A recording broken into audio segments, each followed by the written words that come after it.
පොඩි ව්‍යායාමයක් මේ කරන්නේ. මේක ඇවිල්ලා මනෝවිද්‍යාත්මක දෙයක්. එහෙම නැත්නම් මේක ඇතුලේ ලොකු දර්ශනයක් තියෙනවා පුතා. මේක තේරුණාද?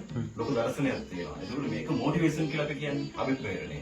ඒතකොට මේකේ දැන් මේකෙන් වෙන්න ඕන දේ මම කියනවා. මම කියන්නේ මේක ව්‍යායාමයක් කියලා. ව්‍යායාමයක් කියලා කියන්නේ මෙතන තියෙන්නේ නිකන් බෝල නමයක් නෙවෙයි පේන්නේ. නමුත් මට පේන ඊට වඩා ගැඹුරාන්තයක් මේකේ තියෙනවා ඉගෙනගෙන තියෙන නිසා. මගේ ගුරුවරගෙන්ම ඉගෙන ගත්ත නිසා මේක ලොකු දෙයක් තියෙනවා. මම කියන්නම් ඔයාලා පුළුවන් නම් ඇවිල්ලා මේ බෝඩ් එක ගාවට try කරන්න. මේකයි වෙන්න ඕනේ. මේක සකසන්න ඕනේ මෙන්න මේ විදිහට. ඉරි කෑලි 4කින් පෑන උස්සන්න නැතුව මේ බිංදු 9 කපන්න ඕනේ. ඉරි කෑලි 4කින් මේ පෑන උස්සන්න නැතුව බිංදු 9 කපන්න ඕනේ. පෑන උස්සන්න බෑ. බලන්න ගන්න. පෑන උස්සන්නත් බෑ. හරි? කතා කරන්නේ.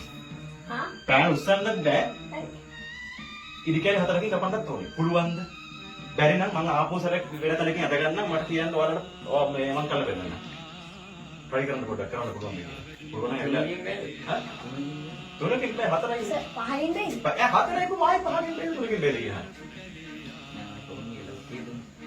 ඒක කිව්වොත් දෙලීක කරන්න බෑනේ. කොහොමද වෙන්නේ මේක බෑ. මේක අලුත් දෙයක්. හැබැයි මේක මෙහෙම දෙයක් තියෙනවා. මේක මේ ඔයාලා try කරන්න. දැන් උසස් පෙළ ගණන් කරන එක්කෙනෙකුත් ඉන්නවා. මේක ගණන් පුළුවන් කියලා එකක් බෑ. මේක හේතුව පුතේ මනෝවිද්‍යාත්මක දෙයක්. ඒ කියන්නේ මේක විශ්වවිද්‍යාලවල උගන්වනවා.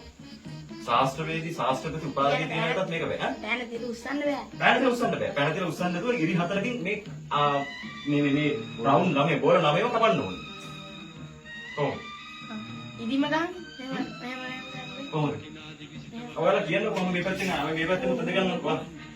මේ පැත්තේ මම ආදේශයක් විදිහට මෙහෙම ඇද ගන්නවා. ඔයාලා කියන්න මට කොහොමද කපන්න ඕනේ? මෙහෙම යනවා. මෙහෙමයි. මෙහෙමයි. ඈ? ඈ? ඒක මෙහෙම යනවා. එතකොට පාත් යනවා. ඊට පස්සේ මෙහෙම උස්සන්න. මෙහෙම. මේ පැත්තට යනවා. මෙහෙම. මෙහෙම යනවා. හරි. හතරයි. පහයි. හතරයි. 1 2 3 4 නෑ 5යි. පහයි. හරි. ඒක තමයි මාත් උන්නේ. 5යි. කොහොමද? මේ 1 2 3 4 5යි. හතරකින් කපන්න ඕනේ. කොහොමද? පාවියන් තවසරයක් කරන්න. තත්පරයක් කරන්න. ඉරක් උඩ ඉරක් කැපෙන්නත් බෑ. බෑ එන්නේ බෑ. එනිමත් බෑ. නෑ උස්සන්න කරන්න ඕනේ. ආ. try කරලා බෑ. right මම කළා පෙන්නන්නද?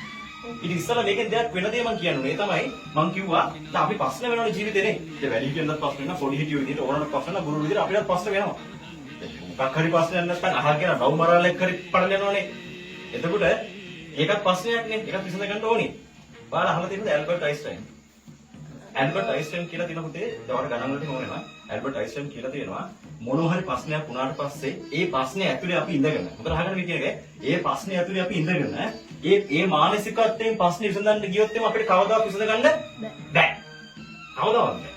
අපි එළියට එන්න ඕනේ. මම ටකටක මම කියන දේ උරුල ගන්න. අපි එළියට එන්න ඕනේ. එළියට ඇවිල්ලා අපි මේ ප්‍රශ්නේ විසඳන්න ඕනේ.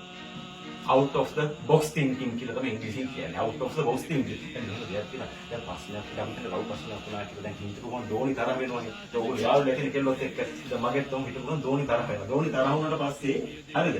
දැන් අපිට බෑ මේවා තේරුම් ගන්න. දැන් මේ වගේ දේවල් තේරුම් ගන්න පුළුවන් ඒ වෙලාවට පුළුවන්ද?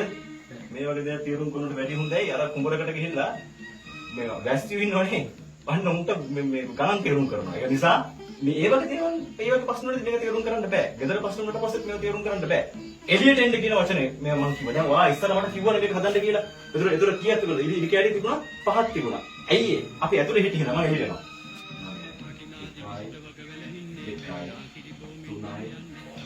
ඉර ඇදේට යන්න පුළුවන්. ඒක ප්‍රශ්නයක් නෑ. හරිනේ. පෑන් ඉස්සුවෙත් නෑ. ඊට පස්සේ පෑන් ඉස්සුවෙත් නෑ. හතරෙන් කැපුවානේ. මේකයි විසඳන්න. අපි ප්‍රශ්නයක් මේ විසඳුව කොහෙද තියෙන්නේ? ඒ විසඳුව තියෙන්නේ මේකේ මේ අතරේ. එළියට ගියේකේ. එතකොට ඒකෙන් තමයි අපි විසඳගන්නේ. ඒ කියන්නේ ප්‍රශ්නේ ඇතුලේ අපි කරකෙන්නේ නෑ. එළියට එනවා. out of the box thinking. මොකද්ද? out of the box thinking කියලා කියන්නේ මොකක්ද? ප්‍රශ්නේ එළියට ඇවිල්ලා අපි ප්‍රශ්නේ ගැන හිතනවා. අපි ඇතුළේම කරගෙන ඉන්නේ නෑ. ඇතුළේ හිටියට පස්සේ දෝනි කේස්. right? හරි. අපි පාරමට යන්න. පාරමට